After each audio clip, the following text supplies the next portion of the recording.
जय हिंद दोस्तों। आज हम लोग पुनः उपस्थित हुए हैं अपने नए सेशन को या फिर आज का जो सेकंड सेशन है उसे आगे शुरुआत करने के लिए।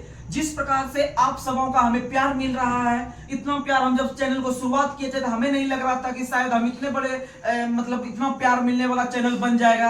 या जिस प्रकार से आपका कमेंट आता है, कमेंट देख के दिल खुश हो जाता है और लगता है कि आज एक नई एनर्जी के साथ हम लोग सेशन को शुरुआत करेंगे। तो इस प्रकार से आप लोग रेगुलर बना रहा कीजिए, आपको कहीं भी कोई परेशानी नहीं आएगा। बहुत सब छात्र बोल रहे हैं लूसेंट सीरीज लाइए, स्पीडी सीरीज लाइए, या फिर जो भी आपका प्रीवियस ईयर पूछा है सब चीज एक एक करके आपको करवाएंगे। अभी महेश बर्नवाल चल रहा है, एक नंबर का ब्रांडेड बुक है। ऐसे सभी बुक सही होता है, लेकिन आपका जो महेश बर्नवाल है आप इसे एक बार कवर कीजिए। आपको जो मेन क्वेश्चन रहेगा इसे भी कवर करवाएंगे। उसके बाद आपको लूसेंट सीरीज लाएंगे, एसएससी जीडी का एग्जाम खत्म होने दीजिए, आपको एएलपी का अलग से सेशन लाएंगे लगभग 30 से 40 मिनट का डेली, जो इसमें स्पेशल साइंस रहेगा, फिजिक्स केमिस्ट्री बायो तीनों चीज रहेगा कॉम्बिनेशन। तो आप लोग को कहीं कोई दिक्कत नहीं आएगा।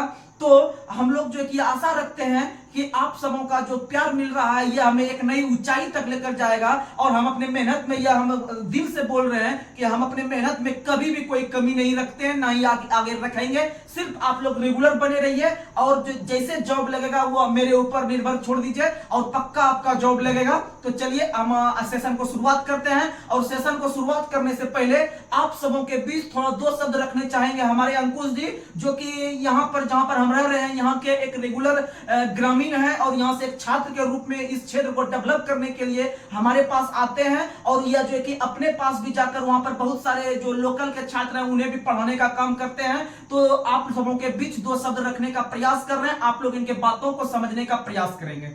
जय हिंद साथियों, स्वागत है आपका हमारे इस YouTube चैनल कौशल जीकेजीएस क्लासेस में। तो साथियों मैं बता दूं आपको मेरा अनुभव कि मैं गांव में पढ़ाई लड़ाई पे बिल्कुल ध्यान नहीं देता था। मेरा भी एक डिफेंस का चैनल है जो कि मैं फिजिकल की तैयारी करता था और मैंने बहुत सी कोचिंगों में गया और 2 से 3 दिन का डेमो भी लिया। पर मैंने गुरुजी का वीडियो देखा YouTube चैनल के माध्यम से और मेरा एक मित्र है यहीं का अंकित, तो उनके माध्यम से मैं सर से जुड़ा और सर के यहाँ में मैक्सिमम 15 से 20 दिन हो चुके हैं मुझे।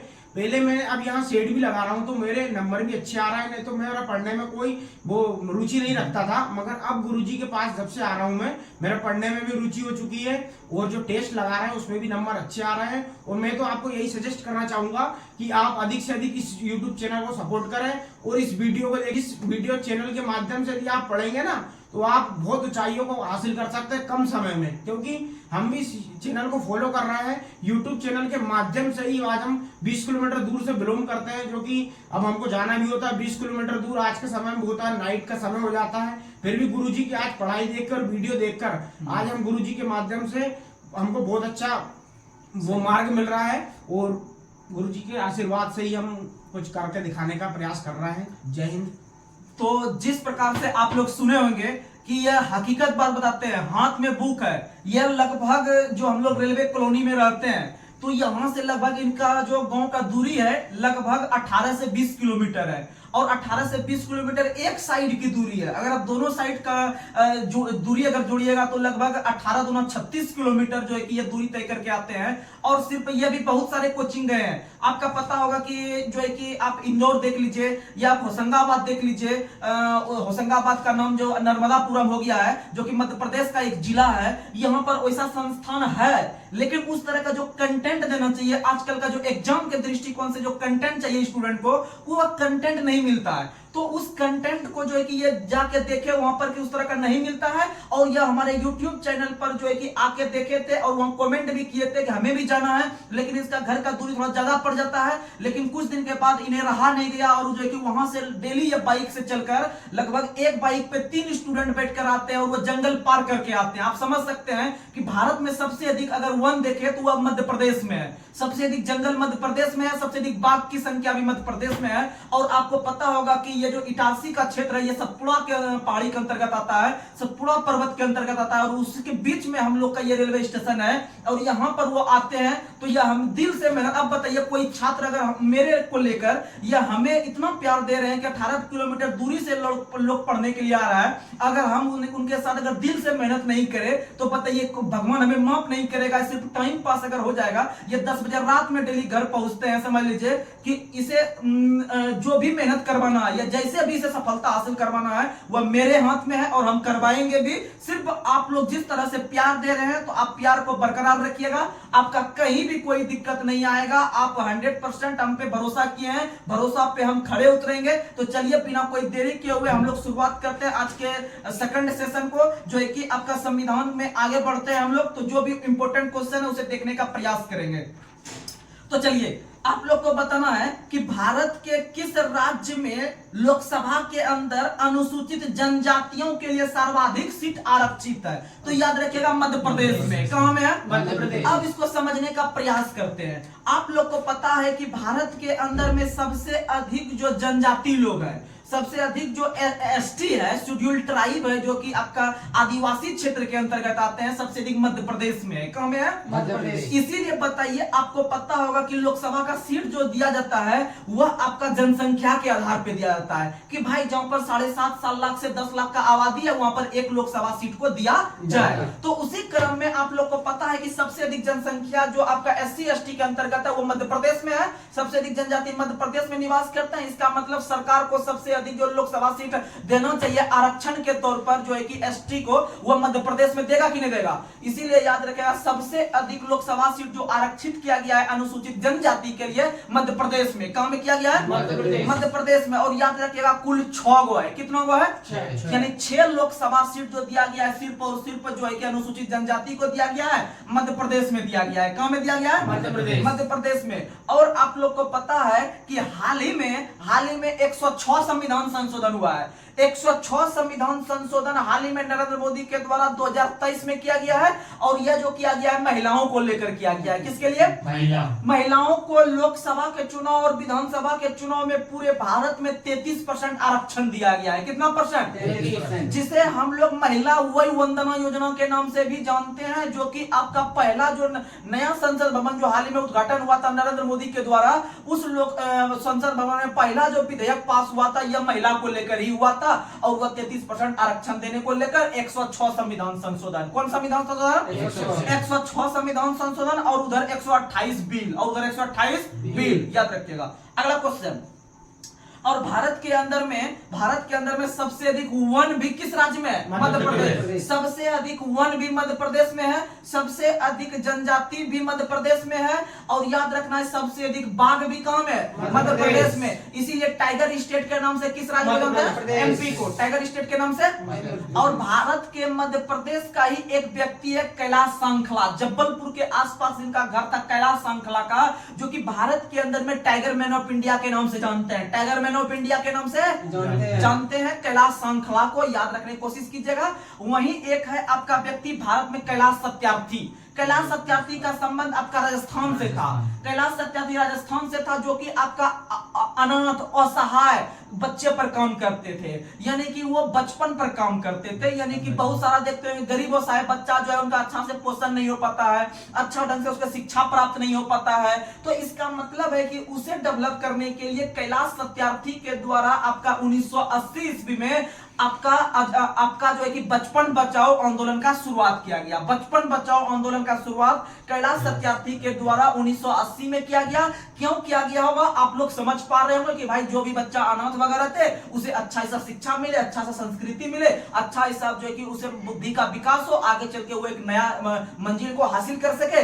इसीलिए 1980 में आपका बचपन बचाओ आंदोलन का शुरुआत कैलाश सत्यार्थी के लिए किया गया। और कैलाश सत्यार्थी ने इस बचपन पर एक पुस्तक भी लिखा है, जो कि बहुत ही महत्वपूर्ण पुस्तक है, जिसका नाम है आजाद बचपन की ओर। आजाद बचपन की ओर। अगला क्वेश्चन आप लोग को बताना है, लोकसभा का कार्यकाल आपातकाल की घोषणा के दौरान 1 वर्ष में कितना बार बढ़ा सकते हैं? 1 बार। कितना बार? 1 बार। आप लोग को पता होगा कि आप लोग को पता होगा कि भारत के अंदर में जो है कि संविधान यह कहता है, भारत के अंदर में यह संविधान कहता है कि लोकसभा का कार्यकाल सामान्यतः 5 वर्ष का होता है। कितना वर्ष का होता है? 5 वर्ष का होता है। लेकिन मान लीजिए कि जैसे कि ये लोकसभा आपका जो चुनाव होने वाला है 2024 में चुनाव होगा और 24, 5, 29 तक रहेगा। अब अब क्या होगा कि 2029 में मान लीजिए चुनाव के समय ही कोई ऐसा घटना घटित हो गया देश में, जैसे कोविड आ गया था, या फिर भारत चीन युद्ध हो जाए, या भारत पाकिस्तान युद्ध हो जाए, तो क्या उस समय अच्छा से लोकसभा चुनाव 2029 में हो पाएगा? नहीं हो पाएगा, क्योंकि वो देश में अस्थिरता की घटना उत्पन्न हो गई है। तो उस समय भारत की संसद को यह अधिकार है कि जो लोकसभा चल रही थी 2024 से 29 वाला 18वां लोकसभा, उसे 1 वर्ष के लिए बढ़ा दे, उसे 1 वर्ष के लिए क्या करे? बढ़ा दे। तब तक में क्या होगा कि देश की स्थिति सुधर जाएगी, तब आराम से अगला चुनाव करवा लेंगे। तो यही चीज कहता है कि लोकसभा का जो सामान्यतः कार्यकाल है, आपातकाल की घोषणा के समय 1 वर्ष में 1 बार बढ़ा सकते हैं, यानी 1 बार जो बढ़ाएंगे सिर्फ 1 वर्ष के लिए। कितने वर्ष के लिए? 1 वर्ष के लिए। और आप लोग को पता है कि एकमात्र बार भारत में ऐसा देखने के लिए मिला है, एकमात्र बार भारत में ऐसा देखने के लिए मिला है कि 5वीं लोकसभा का कार्यकाल 1971 से लेकर 1976 तक था। 1971 से लेकर 1976 तक था, लेकिन आप लोग को पता होगा कि 76 में आपातकाल लगा था भारत में, 76 में आपातकाल लगा था। और उस दौरान जो आपातकाल लगा था, उस समय जो है कि चुनाव करवाना संभव नहीं हो पाया था, इसीलिए लोकसभा का कार्यकाल 1 वर्ष बढ़ा दिया गया था। लोकसभा का कार्यकाल 1 वर्ष बढ़ा दिया गया था। तो याद रखिएगा, क्वेश्चन पूछेगा कि अच्छा ये बताइए, अभी तक जो टोटल 17 लोकसभा का चुनाव हुआ है, इसमें सबसे लंबा लोकसभा ये वाला होगा कि नहीं होगा? यानी 5वीं लोकसभा का कार्यकाल सबसे लंबा रहा है। 5वीं लोकसभा का कार्यकाल सबसे लंबा इसलिए रहा क्योंकि 1976 में आपातकाल लगा हुआ था भारत में, और जब आपातकाल लगता है तो उस समय सब चीज अर्थ व्यस्त हो जाता है, इसीलिए जो है कि लोकसभा का कार्यकाल 1 वर्ष के लिए बढ़ा देते हैं। और वह जो बढ़ाते हैं वह आपका राष्ट्रपति बढ़ाते हैं। कौन बढ़ाते हैं? राष्ट्रपति बढ़ाते हैं। याद रखने का प्रयास कीजिएगा। अगला क्वेश्चन, लोकसभा में 2 आंग्ल भारतीय सदस्य को मनोनीत करते थे अभी तक राष्ट्रपति। कौन करते थे? राष्ट्रपति। आप लोग को पता है आंग्ल भारतीय, जिसे हम लोग एंग्लो इंडियन करते हैं, ये होता कौन है? आप थोड़ा सा उसको छोटा शब्द में समझिएगा। आप लोग को पता है कि भारत जो शोषण रहा है, या भारत जो औपनिवेशिक रहा है, वह आपका लगभग 200 से 250 साल तक आपका अंग्रेज ने इसको बना के रखा है। लगभग 190 वर्ष से 200 के बीच जो है कि इसका उपनिवेश बना के भारत को अंग्रेज ने रखा था, और अंग्रेज का बहुत सारा व्यक्ति भारत में आके बस गए थे यहाँ पर, और यहाँ के आदमी से ही शादी कर लिए थे, यहाँ के लड़की से ही शादी कर लिए थे, और शादी करके बाल बच्चा को भी जन्म दे दिए थे। और जब देश आजाद हुआ अपना 1947 के बाद, तो बताइए वो अंग्रेज को भारत छोड़ के बाहर जाना पड़ा, यानी यहाँ से वो निकल गया, क्योंकि भारत एक संप्रभुत्व राज्य बन गया, यहाँ पर अब उसका कोई काम ही नहीं बचा। तो इसका मतलब वो जो यहाँ पर छोड़ के चल गए, जो शादी किए थे यहाँ के आदमी से, उसको छोड़ के वो लोग भाग गए जो है कि अपना देश, चाहे ब्रिटेन का हो, या फिर जहां का भी हो, न्यूजीलैंड का हो, या फिर आयरलैंड का हो। तो यानी कि ये सब छोड़ के चल गए अपना अंग्रेज, और उसका पत्नी या उसका बाल बच्चा यहाँ रह गया। तो आखिर उसको भी तो कोई अस्तित्व होना चाहिए भारत सरकार के द्वारा, क्योंकि वो तो बहुत कम मात्रा में बचे थे यहाँ पर। तो इस प्रकार से जो भारत सरकार के द्वारा या भारत के संविधान के द्वारा जो उसको नाम दिया गया आंग्ल भारतीय, एंग्लो इंडियन। क्या दिया गया?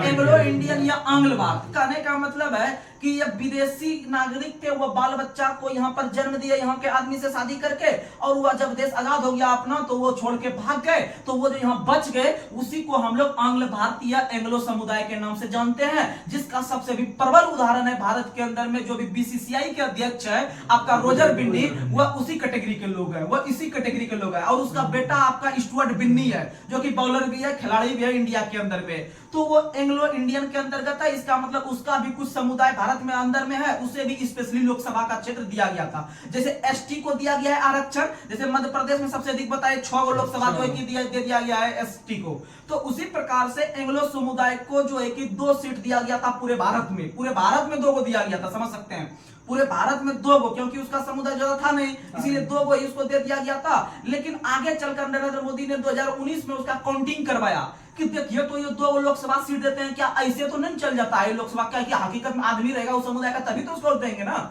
तो बोला कि ठीक है, जांच करते हैं। जांच करने के बाद नरेंद्र मोदी को यह रिपोर्ट मिला कि भारत में जो है कि एंग्लो इंडियन उस तरह का आदमी ज्यादा नहीं बचा हुआ है, बहुत कम मात्रा में बचा हुआ है, यानी एक भी लोकसभा सीट के लायक नहीं है। तो क्या बोला कि अब इसको जो है ना संविधान संशोधन को कर दो और इसको इन नियमें हटा दो, इन नियमें हटा दो। तो याद रखिएगा 104 संविधान संशोधन के तहत 104 संविधान संशोधन के तहत आगे चल के 2019-20 में आपका जो है कि लोकसभा से जो राष्ट्रपति 2 एंग्लो इंडियन को मनोनीत करते थे, जो कि कि वहां से सांसद जाते थे इनका प्रतिनिधित्व करने के लिए, उसे जो है कि भेजना बंद कर दिया, उसे मनोनीत करना बंद कर दिया। इसीलिए आप लोग याद करते होंगे कि लोकसभा में कुछ दिन पहले याद करते होंगे सीट 545 है, लेकिन 2 वो हट गया, तब 543 बचा है। कितना बचा? 543 लोकसभा बचा है वर्तमान में, और वह निर्वाचित होकर पहुंचते हैं। कैसे पहुंचते हैं? निर्वाचित होकर, याद रखिएगा।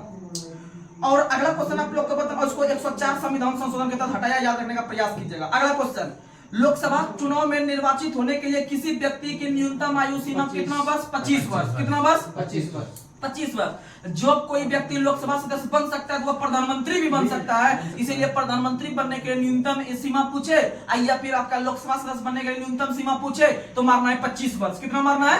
25 वर्ष याद रखने का प्रयास कीजिए। और सबसे लंबी लोकसभा 5वीं, सबसे लंबी लोकसभा 5वीं, और उसका कार्यकाल 1971 से 77 तक, 1971 से 77 तक हो गया लास्ट में चल के। एक साल जब बढ़ा था तो आगे चल के बता ही चुके हैं। ऐसे था आपका 71 से 76 तक, लेकिन एक साल जब बढ़ा था 77 हो गया, इसीलिए 71 से 77 तक एक ही लोकसभा चलाता हुआ एक साल बढ़ के हुआ था, याद रखिएगा। अगला क्वेश्चन, लोकसभा व राज्यसभा में सबसे अधिक जो प्रतिनिधि पहुंचते हैं आपका संसद भवन में, वह उत्तर प्रदेश से पहुंचते हैं। कहां से पहुंचते हैं? उत्तर प्रदेश। क्योंकि सबसे अधिक लोकसभा सीट उत्तर प्रदेश में है, सबसे अधिक राज्यसभा सीट भी उत्तर प्रदेश में है। उत्तर प्रदेश में अगर देखें लोकसभा सीट तो 80 गो है, लोकसभा सीट यूपी में 80 गो है, और राज्यसभा सीट 31 गो है, 31 राज्यसभा सीट है। इसका मतलब सबसे अधिक मात्रा में जो संसद सदस्य भेजते हैं वह उत्तर प्रदेश अकेले भेजते हैं, वह उत्तर प्रदेश अकेले।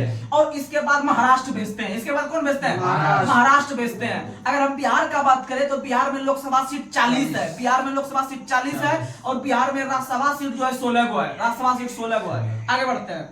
अगला क्वेश्चन आप लोग को बताना है, क्षेत्रफल की दृष्टि से सबसे बड़ा लोकसभा निर्वाचन क्षेत्र लद्दाख है। कौन सा है? लद्दाख। सबसे बड़ा लोकसभा निर्वाचन क्षेत्र लद्दाख है, और याद रखने का प्रयास कीजिएगा। और सबसे छोटा लोकसभा क्षेत्र चांदनी चौक दिल्ली है, चांदनी चौक दिल्ली है, चांदनी चौक दिल्ली है, याद रखिएगा। अगला क्वेश्चन आप लोग को बताना है, लोकसभा का पहला आम चुनाव, लोकसभा का पहला आम चुनाव जो हुआ था वो किस वर्ष हुआ था? 1951-52, 1951-52, क्योंकि 51 में शुरू हुआ था और 52 तक उसको चल गया था, इसीलिए 1951-52 में पहला लोकसभा का आम चुनाव हुआ था। और इसी तरह होते होते आगे जो होने वाला है अगला महीना में, वो 18वां लोकसभा चुनाव होने वाला है, और याद रखने का प्रयास कीजिएगा। अगला क्वेश्चन आप लोग को बताना है, यानी भारत की संचित निधि के बारे में बताए थे। संचित निधि का वर्णन अनुच्छेद 266 में है, और संचित निधि से विभिन्न प्रकार के सरकारी पदाधिकारी को, विभिन्न प्रकार के पदाधिकारी को वेतन भत्ता पेंशन देने का काम होता है। और आपको बताए थे आकस्मिक निधि अनुच्छेद 267, अनुच्छेद 267 में आपका आकस्मिक निधि की चर्चा है, और आकस्मिक निधि से पैसा निकालने का काम भारत के राष्ट्रपति करते हैं विनियोग विधेयक करवाकर, विनियोग विधेयक करवाकर। और विनियोग विधेयक की चर्चा अनुच्छेद 114 में, अनुच्छेद 114 में विनियोग विधेयक है, और उस प्रोसेस को करवा के जो है कि राष्ट्रपति आकस्मिक निधि से पैसा निकालने का काम करती है। अगला क्वेश्चन आप लोग को बताना है, एक वर्ष में लोकसभा का सत्र कम से कम कितनी बार? 2 बार। कितनी बार? 2 बार। और 6 महीना से ज्यादा डिफरेंट नहीं होना चाहिए, 6 महीना से ज्यादा डिफरेंट नहीं होना चाहिए। आपका लोकसभा का सत्र वर्ष में कम से कम 2 बार। और ये जो लोकसभा का सत्र जो बुलाते हैं वो भारत के राष्ट्रपति बुलाते हैं। कौन बुलाते हैं? भारत के राष्ट्रपति। अगला क्वेश्चन राज्यसभा के सदस्यों का कार्यकाल 6 वर्ष, राज्यसभा के सदस्यों का कार्यकाल 6 वर्ष। और राज्यसभा का कोई फिक्स कार्यकाल नहीं है, राज्यसभा का कोई फिक्स कार्यकाल नहीं है। राज्यसभा एक प्रकार का अस्थायी संगठन है, अस्थायी संगठन है, ये उसका राज्यसभा का कभी भी गठन नहीं होता है, राज्यसभा का कभी भी गठन नहीं होता है। राज्यसभा एक प्रकार का उच्च सदन है, और वह एक अस्थायी सदन है, उसका कभी भी गठन नहीं होता। जिसे आप लोग को पता है कि लोकसभा का चुनाव बार बार होते रहता है, उसका विघटन भी कर सकते हैं राष्ट्रपति, लेकिन ये शब्द आपको कहीं देखने के लिए नहीं मिलेगा कि राज्यसभा का विघटन होता है। राज्यसभा का विघटन नहीं होता है। राज्यसभा में जो है कि सदस्य होते हैं उसका कार्यकाल 6 वर्ष का होता है, और प्रति 2 वर्ष पर इसका 1/3 सदस्य रिटायरमेंट होते हैं, प्रति 2 वर्ष पर इसका 1/3 सदस्य जो है कि रिटायरमेंट होते हैं। और लोकसभा के सदस्य का कार्यकाल होता है, ना कि राज्यसभा के सदस्य का कार्यकाल होता है, ना कि राज्यसभा का कार्यकाल होता है। राज्यसभा का कोई कार्यकाल नहीं होता है, राज्यसभा के सदस्य का कार्यकाल होता है। बोलिएगा हाँ, कितना वर्ष? 6 वर्ष। कितना वर्ष? 6 वर्ष। अगला क्वेश्चन आप लोग को बताना है, लोकसभा का अध्यक्ष अपने निर्णायक मत का प्रयोग कब करते हैं? जब पक्ष और विपक्ष की जो बराबरी हो, जब पक्ष का मत और विपक्ष का मत की बराबरी हो कोई विधेयक को लाने में या किसी बात को लेकर, तो उसका फाइनल डिसीजन जो देता है, निर्णायक मत जो देता है, वो लोकसभा अध्यक्ष देता है। कौन देता है? लोकसभा अध्यक्ष। और वर्तमान में लोकसभा अध्यक्ष ओम बिरला है। कौन है? ओम बिरला है। वर्तमान में लोकसभा सदन में लोकसभा के अध्यक्ष ओम बिरला है। और भारत के अंदर में पहले लोकसभा अध्यक्ष जो थे वो जीवी मौलंकर थे। कौन थे? जीवी मौलंकर। जीवी मौलंकर यानी गणेश वासुदेव मौलंकर, ये लोकसभा के पहले अध्यक्ष थे। और लोकसभा के पहली महिला अध्यक्ष पूछे तो मीरा कुमार। कौन है? मीरा कुमार। लोकसभा की पहली महिला अध्यक्ष मीरा कुमार। ये सब याद रखिएगा। और याद रखिएगा कि लोकसभा के पहले अध्यक्ष जीवी मौलंकर ही थे, जिनके विरुद्ध अविश्वास प्रस्ताव लाया गया था। क्या लाया गया था?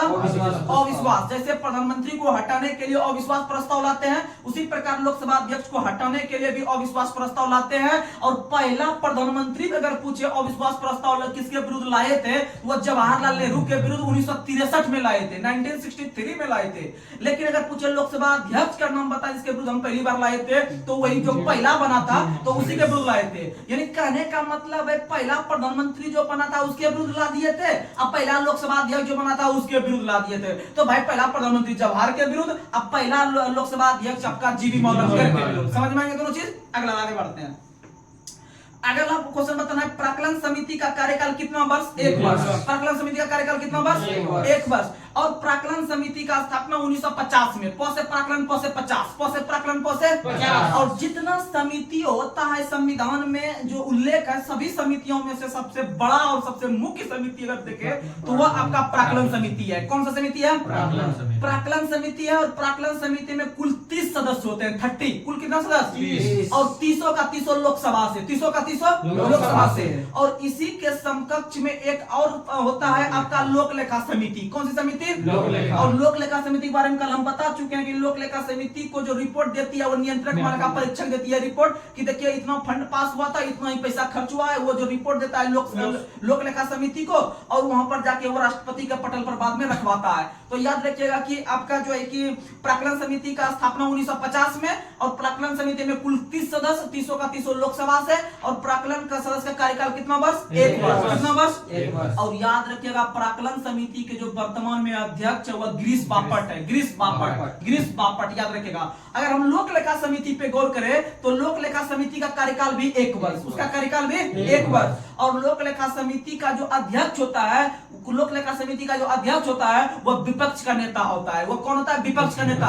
और वर्तमान में जो विपक्ष के नेता है वो अधीर रंजन चौधरी है। अधीर रंजन चौधरी वर्तमान में आपके जो है कि लोक लेखा समिति के अध्यक्ष हैं, क्योंकि वह विपक्ष के नेता है। तो ये हो गया। और लोक लेखा समिति का कार्यकाल भी 1 वर्ष। और लोक लेखा समिति का स्थापना 1921 में हुआ था, 1921 को लोक लेखा समिति का स्थापना होता है। किस लिए हुआ था? आप लोग को पता है कि सभी प्रकार की रिपोर्ट की जांच करने के लिए। ये सब चीज याद रखिएगा। और लोक लेखा समिति में कुल 22 सदस्य। कितना सदस्य? 22। प्राक्कलन में 30, प्राक्कलन में 30, लोक लेखा में 22, लोक लेखा में 22। लेकिन प्राक्कलन में 30 का 30 लोकसभा से भेजे थे।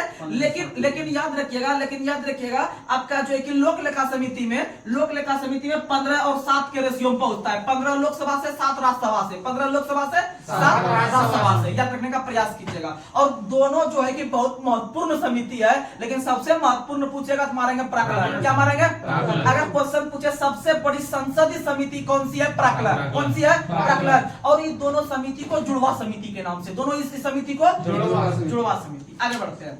अगला क्वेश्चन आप लोग को बताना है, राज्यसभा के सदस्य का जो निर्वाचन होता है या चुनाव होता है वह किसके द्वारा होता है? तो याद रखिएगा राज्यसभा सदस्य का जो निर्वाचन होता है वह राज्य विधानसभा सदस्य के द्वारा। किसके द्वारा? यानी आप लोग को पता है, उदाहरण स्वरूप समझे कि आपको पता है कि वर्तमान समय में मध्य प्रदेश में विधानसभा चुनाव हुआ है। मध्य प्रदेश में जो विधानसभा चुनाव हुआ है, यह जो जितना भी विधायक यहाँ पर चुनाया गया होगा, यह विधायक चुन के गए होंगे वहां पर विधानमंडल में बैठने के लिए। आपके भोपाल में जो विधानमंडल होंगे वहां पर बैठने के लिए गए होंगे। अब जब आगे चल के राज्यसभा का चुनाव होगा एमपी के अंदर में, तो वहां पर जो हिस्सा लेंगे वो हम और आप हिस्सा नहीं लीजिएगा राज्यसभा में सदस्य को चुनने के लिए। राज्यसभा सदस्य का चुनाव अप्रत्यक्ष तरीके से होता है, इनडायरेक्टली होता है। यानी जो जिस चुनाव में आम आदमी डायरेक्ट हिस्सा लेता है उसे प्रत्यक्ष चुनाव करते हैं, उसे डायरेक्ट चुनाव करते हैं। और जिस चुनाव में आम आदमी डायरेक्ट जाके हिस्सा नहीं ले रहा है उसे वो प्रत्यक्ष चुनाव करते हैं। अब देखिए आपको बताएं कि राज्यसभा सदस्य क्या हम जा रहे हैं चुनने के लिए? नहीं जा रहे हैं। यानी मेरे द्वारा जो चुना हुआ प्रतिनिधि है, हम जो विधानसभा वाला को चुन के भेजे हैं वो जाके राज्यसभा वाला को चुनेगा। इसका मतलब कहीं ना कहीं डायरेक्ट मेरा उससे कोई नाता नहीं है। इसका मतलब राज्यसभा का चुनाव और राष्ट्रपति का चुनाव अप्रत्यक्ष तरीका से कैसे होता है?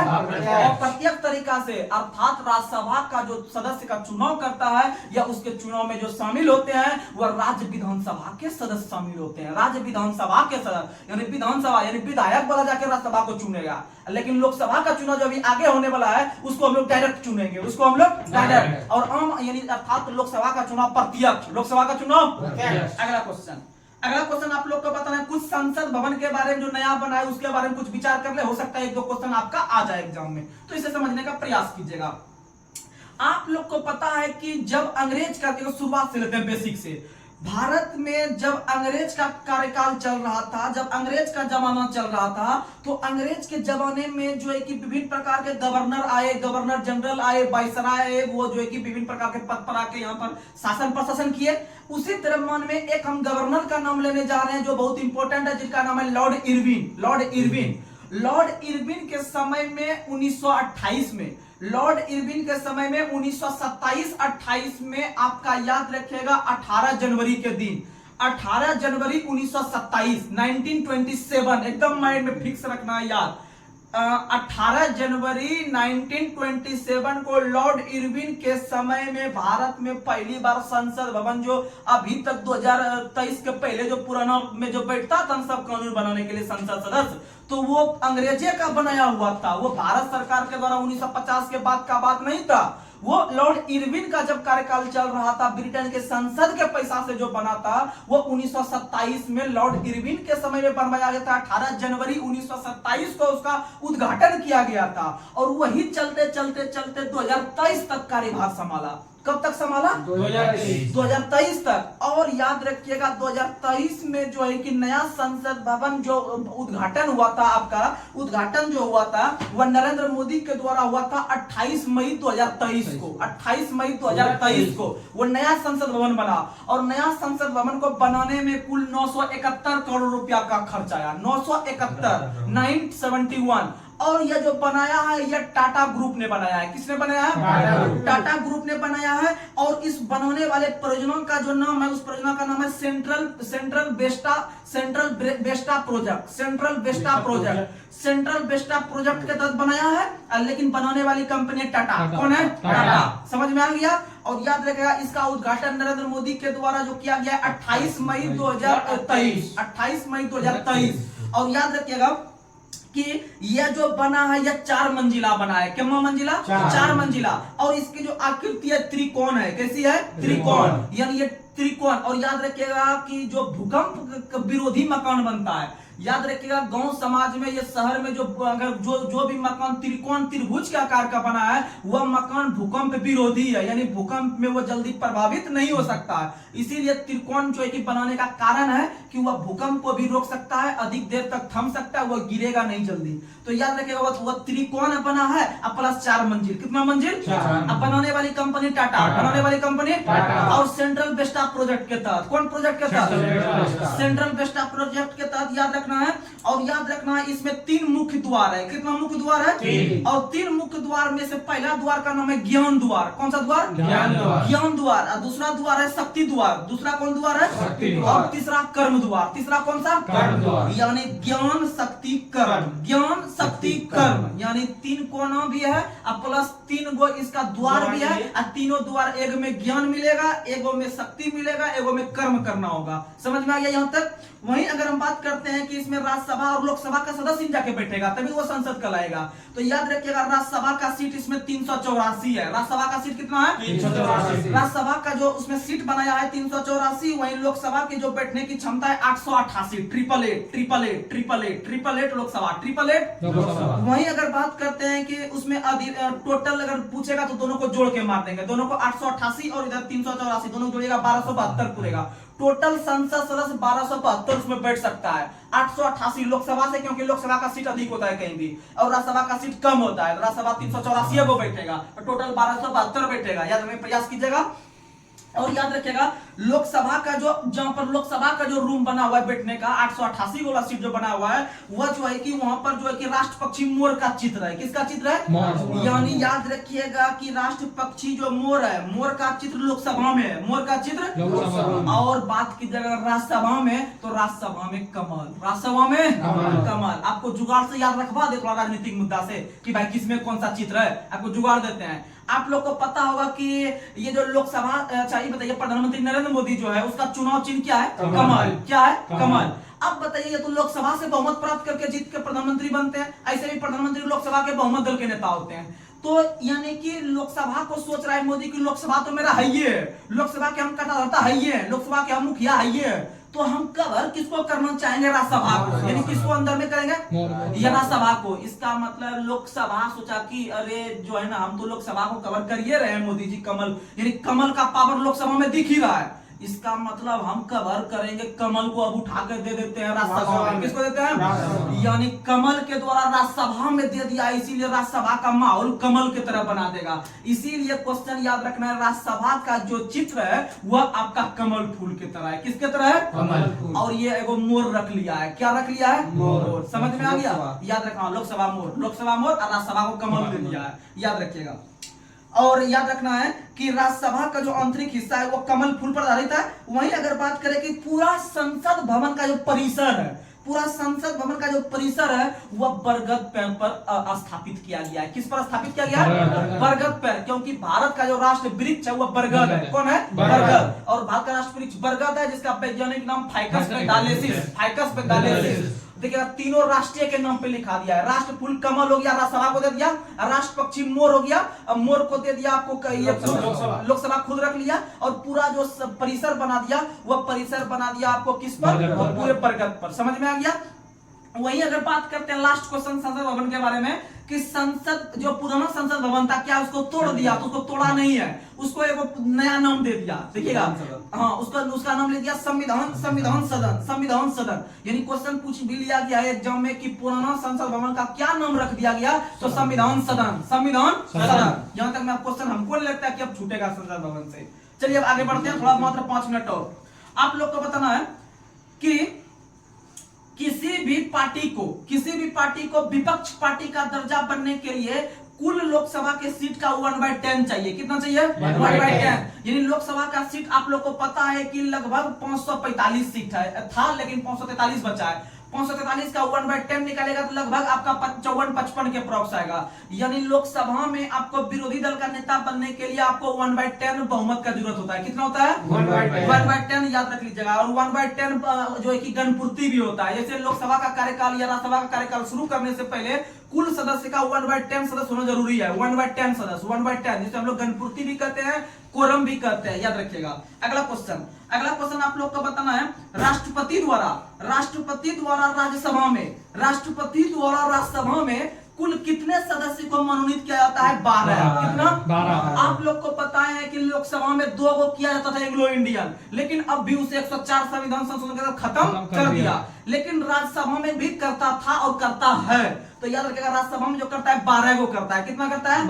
12। और ऐसा प्रावधान जो संविधान ने राष्ट्रपति को दिया है आपका आयरलैंड के संविधान से। कहां से दिया है? यानी आयरलैंड के संविधान से यह चीज लिया गया है कि राष्ट्रपति को राज्यसभा में 12 सदस्य का मनोनयन करेंगे। 12 सदस्य का मनोनयन जो कि आपका अलग अलग क्षेत्र से रहेगा, यानी कला से रहेगा, साहित्य से रहेगा, ये सब जो रहेगा आपका कला साहित्य विज्ञान से जो रहेगा वह आपका 12 को मनोनीत करेंगे। यह चीज ली है आयरलैंड से, आयरलैंड के संविधान से, याद रखिएगा। और दक्षिण अफ्रीका के संविधान से लिए है राज्यसभा सदस्य का निर्वाचन। राज्यसभा सदस्य का निर्वाचन पूछेगा तो दक्षिण अफ्रीका, लेकिन मनोनयन पूछेगा आयरलैंड, मनोनयन पूछेगा तो और 12 को मनोनयन करते हैं। कितना करते हैं? 12। अगला क्वेश्चन, लोकसभा की प्रथम राज्यसभा में नामांकित होने वाली प्रथम अभिनेत्री नरगिस दत्त। कौन है? नरगिस दत्त। राज्यसभा में नामांकित होने वाली प्रथम अभिनेत्री जो बनी है नरगिस दत्त बनी है। कौन बनी है? नरगिस दत्त। अगर पूछे लोकसभा की प्रथम महिला अध्यक्ष तो वो मीरा कुमार है। कौन है? मीरा कुमार। लोकसभा की प्रथम महिला अध्यक्ष मीरा कुमार। कौन बने हैं? मीरा कुमार। और ये मीरा कुमार 15वें लोकसभा के बने थे। क्या 15वां? और 16वां का सुमित्रा महाजन। 16वां सुमित्रा, 15वां महाजन और 17वां भी चल ही रहा है आपका ओम बिरला और 18वां का ये देखने वाली बात होगी। अगला क्वेश्चन आप लोग को बताना है, लोकसभा का सचिवालय किसके नियंत्रण में काम करता है? तो याद रखिएगा लोकसभा अध्यक्ष के नियंत्रण में। किसके नियंत्रण में? आप लोग को पता है कि कुछ देखिए संसद, एक संसद होता है, एक होता है सचिवालय। दोनों अंतर समझ लीजिए, बहुत कंफ्यूजन वाली चीज है। आप लोग को पता है कि संसद जो होता है उसमें संसद सदस्य जाके बैठते हैं, अर्थात लोकसभा और राज्यसभा बैठते हैं। जो कि भी नया संसद भवन जो बना है उसमें दोनों का हम सीट बताए, इसका दोनों जाके वहां बैठता हुआ डेली। तो याद रखिएगा कि जिस भी देश में कानून का निर्माण हो रही है या भारत में जो कानून का निर्माण हो रही है वह संसद भवन में होती है, संसदों के द्वारा, यानी लोकसभा और राज्यसभा के द्वारा होती है कानून का निर्माण। लेकिन अगर बात करते हैं कि लोकसभा और राज्यसभा के दिन प्रतिदिन कार्य को निपटारा जो करती है, यानी दिन प्रतिदिन का जो कार्य कामकाज होता है वह सचिवालय में होता है। किसमें होता है? सचिवालय। तो याद रखिएगा लोकसभा सचिवालय अलग होता है, राज्यसभा का सचिवालय अलग होता है। दोनों अपना अपना काम जो दिन प्रतिदिन के हिसाब से देखता है वो सचिवालय में देखता है, और कानून निर्माण जो बनता है, जो लंबा प्रक्रिया के तहत बनता है, वह संसद भवन में बनता है। यहां तक समझ में आ गया? और लोकसभा सचिवालय की चर्चा अनुच्छेद 98 में, 98 में सचिवालय का वर्णन है, याद रख लीजिएगा। और उसी प्रकार से अगर राज्य में देखिएगा तो राज्य में कानून का निर्माण विधानमंडल में होता है। कहां में होता है? विधानमंडल में। जैसे हम लोग का बिहार से है, बिहार के जो है कि विधानमंडल आपका पटना में है, पटना में बनेगा। जो मध्य प्रदेश से हैं आप लोग तो मध्य प्रदेश में जो है कि आपका भोपाल में वहां विधानमंडल है, वहां बनेगा। उत्तर प्रदेश में लखनऊ में है तो लखनऊ में बनेगा। ठीक है, अक्सर राजधानी में ही बैठा रह जाता है सब चीज। अगला क्वेश्चन आप लोग को बताना है, भारत के राजनीतिक व्यवस्था में सबसे सर्वोच्च संविधान को माना गया है। किसे माना गया? और याद रखिएगा संविधान से ऊपर राष्ट्रपति भी नहीं है। राष्ट्रपति भी जो चलेगा वो संविधान के अनुकूल चलेगा। संविधान के अनुकूल। आज जहां राष्ट्रपति संविधान के प्रतिकूल चलना शुरू किया तो उसमें महाभियोग लगा देंगे। क्या लगा देंगे? महाभियोग लगा देंगे। Article 61, article 61। अगला क्वेश्चन आप लोग को बताना है, कोई विधेयक धन विधेयक है या नहीं, इसको जो प्रमाणित करता है लोकसभा अध्यक्ष। कौन करता है? लोकसभा अध्यक्ष। और धन विधेयक की चर्चा अनुच्छेद 110 धन विधेयक की चर्चा अनुच्छेद 110। और धन विधेयक एक ऐसा विधेयक है जो सिर्फ और सिर्फ लोकसभा में पहली बार ला सकते हैं। किसमें ला सकते हैं? लोकसभा में ला सकते हैं, याद रखने का प्रयास रखिएगा। और धन विधेयक के विरुद्ध किसी प्रकार का जो है कि राष्ट्रपति जो है कि संयुक्त बैठक नहीं ला सकती है। क्या नहीं ला सकती है? संयुक्त बैठक जो है कि अगर कोई विवाद होता है धन विधेयक को लेकर तो उसमें राष्ट्रपति जो है कि संयुक्त अधिवेशन नहीं बुलाने का अधिकार है। याद रखेगा, दो ही ऐसा विधेयक है, एक धन विधेयक और संविधान संशोधन विधेयक। एक धन विधेयक और संविधान संशोधन विधेयक को लेकर राष्ट्रपति को अधिकार नहीं है। राष्ट्रपति को अधिकार नहीं है कि वह संयुक्त अधिवेशन अनुच्छेद 108 का प्रयोग कर ले। बाद में कि सब विधेयक में जो है कि वो राष्ट्रपति यूज कर सकते हैं आपका जो है कि संयुक्त अधिवेशन का, जो कि आपका अनुच्छेद 108 में, अनुच्छेद 108 संयुक्त अधिवेशन, याद रखने का प्रयास कीजिएगा। और आप लोग को पता है कि राष्ट्रपति अपने प्रयोग के तहत जो है कि राष्ट्रपति जो है कि भारत के अंदर में राष्ट्रपति 4 प्रकार के वीटो पावर का प्रयोग करते हैं। 4 प्रकार के वीटो पावर में जैसे एक होता है निलंबनकारी वीटो, एक होता है अत्यंतिक वीटो, एक होता है आपका विशेषित वीटो, एक होता है पॉकेट वीटो। यानी 4 प्रकार का वीटो है हमारे संविधान में। 4 प्रकार का वीटो है। वीटो का मतलब होता है किसी चीज को रोकना, किसी चीज को रोकना। जैसे आप लोकसभा हो गए, आप राज्यसभा हो गए, दोनों पास करके हम राष्ट्रपति हैं, आप दोनों पास करके जो कि मेरे पास भेजे, तो कुछ ऐसा मामला होता है जिसको हम नहीं रोक सकते हैं, कुछ ऐसा मामला होता है जिसको हम रोक सकते हैं। यानी आप दोनों कानून बना के भेजे मेरे पास, भेजने के बाद हमको यह अधिकार है कि हम इस पे सिग्नेचर अगर करेंगे तो यह कानून बन जाएगा। लेकिन कुछ ऐसा अधिकार है, कुछ ऐसा हमको अधिकार एक्स्ट्रा मिला हुआ है जो कि हम उसको पॉकेट में रख सकते हैं। पॉकेट में अर्थात वीटो का प्रयोग कर सकते हैं। यानी वीटो मतलब उसको हम रोक सकते हैं। क्या कर सकते हैं? रोक सकते हैं। तो भारत के राष्ट्रपति, भारत के संविधान में 4 प्रकार के वीटो का चर्चा है। एक आपका जो है कि आपका निलंबनकारी वीटो है, एक आत्यंतिक वीटो है, एक पॉकेट वीटो है, एक विशेषित वीटो है, विशेषित वीटो है। लेकिन याद रखिएगा भारत के राष्ट्रपति सिर्फ 3 प्रकार के वीटो का प्रयोग करते हैं। चर्चा 4 मिलेगा आपको भारत के संविधान में, लेकिन विशेषित वीटो जो है इसका प्रयोग भारत के राष्ट्रपति को अधिकार नहीं दिया गया है। याद रखिएगा, नहीं प्रयास कीजिएगा, चर्चा है लेकिन उसको अधिकार नहीं दिया, आप यूज नहीं कर सकते हैं। तो भाई ये यूज कहां के राष्ट्रपति करते हैं? तो याद रखिएगा विश्व का एक देश अमेरिका है। कौन है?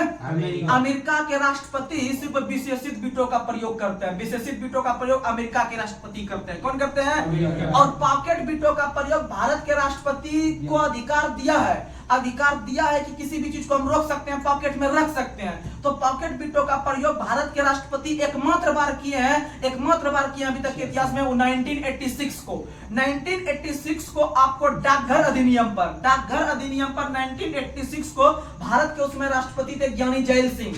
ज्ञानी जैल सिंह के द्वारा पहली बार आपको डाकघर विधेयक पर जो है कि पॉकेट वीटो का प्रयोग किया था। याद रखने का प्रयास कीजिएगा। और अभी तक हमारे संविधान में जो आपका अनुच्छेद 108 है संयुक्त अधिवेशन, यह संयुक्त अधिवेशन जब दोनों सदनों के बीच जब कोई गड़बड़ी हो जाएगा, कोई मतभेद हो जाएगा संविधान के निर्माण को लेकर या फिर कानून के निर्माण को लेकर, तो वो एक संयुक्त अधिवेशन जो बुलाएगा वो राष्ट्रपति बुलाएगा। तो अब तक 3 बार बुलाया है राष्ट्रपति। अभी तक का टोटल 80 70 75 साल पूरी है आजादी का, अब तक मात्र 3 बार ही गतिरोध हुआ है और 3 बार गतिरोध के तहत राष्ट्रपति के पास संयुक्त अधिवेशन बुलाया गया है। और 3 बार में याद रखना है कि अंतिम बार 2002 को बुलाया गया था, 2002 को याद रखिएगा। अगला क्वेश्चन आप लोग को बताना है कि आर्थिक सर्वेक्षण प्रतिवर्ष कौन सी मंत्रालय संभालती है? तो प्रतिवर्ष वित्त मंत्रालय संभालती है। कौन संभालती है? आर्थिक। नहीं कहता है कोई आदमी अरे मेरा आर्थिक स्थिति सही नहीं है, इसका मतलब उसके पास क्या नहीं है? पैसा नहीं है। अब पैसा मतलब वित्त, वित्त मतलब फाइनेंस, वित्त मतलब यानी कि आर्थिक ये आर्थिक सर्वेक्षण जो कराती है वो वित्त मंत्रालय कराती है। कौन कराती है? आर्थिक सर्वेक्षण का मतलब है कि किस किस डिपार्टमेंट को डेवलप करना है, हमको किस किस में कमी देखने के लिए मिल रहा है। जैसे भारत सरकार को लगेगा कि इस वर्ष शिक्षा में कमी आ रहा है भारत में, तो वो अगले वर्ष जो बजट लाएगा वो शिक्षा पे ढेर पैसा खर्च करेगा, ज्यादा पैसा खर्च करेगा। तो इसका मतलब वो साल भर उसका सर्वेक्षण करता है, वित्त मंत्रालय करवाता है कि किस किस डिपार्टमेंट को हमको ज्यादा पैसा इस बार लाना है। जैसे खेल मंत्रालय में ज्यादा पैसा देगा, यानी खेल में कमी हो रहा था, खेल में बढ़िया पदक नहीं ला रहा था भारत के खिलाड़ी, तो उस पर अलग से खर्चा करेगी सरकार, यानी अगला बार जो बजट लाएगी उस पर ज्यादा पैसा खर्च करेगा, ज्यादा उसको फैसिलिटी देगा, तो वो अपने आप डेवलप कर जाएगा। तो ये हो गया आर्थिक सर्वेक्षण, और वो वित्त मंत्रालय के अंतर्गत काम करती है। वित्त मंत्रालय वर्तमान में वित्त मंत्री कौन है? निर्मला सीतारमण। वित्त मंत्री वर्तमान में कौन है? निर्मला सीतारमण। और भारत के पहले वित्त मंत्री सन्मुखम सेठी, भारत के पहले वित्त मंत्री सन्मुखम सेठी थे। और वित्त विधेयक की चर्चा अनुच्छेद 117, वित्त विधेयक 117, लेकिन वित्त आयोग की चर्चा 280, वित्त आयोग 280, वित्त आयोग 280, धन विधेयक 110, धन विधेयक 110। और राजधन विधेयक की चर्चा, राजधन विधेयक की चर्चा जो है वह आपका अनुच्छेद 198 में, 198 में राजधन विधेयक 198। अब वित्त विधेयक धन विधेयक जो सेंट्रल वाला है वह आपका जो है कि 110 में है। किसमें है?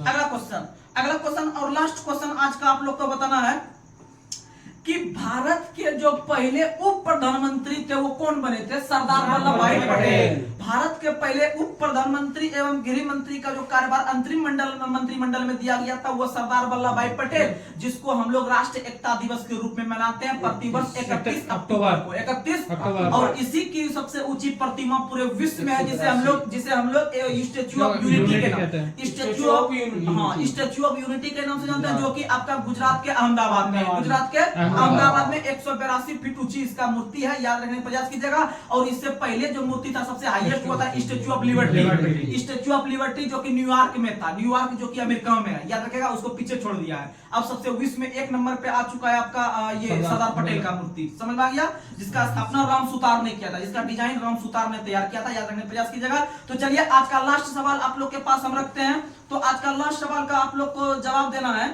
कि भारत के किस राज्य को टाइगर स्टेट के नाम से जानते हैं? तो आप लोग इसका जवाब कमेंट बॉक्स में बहुत अच्छी तरीका से दीजिएगा।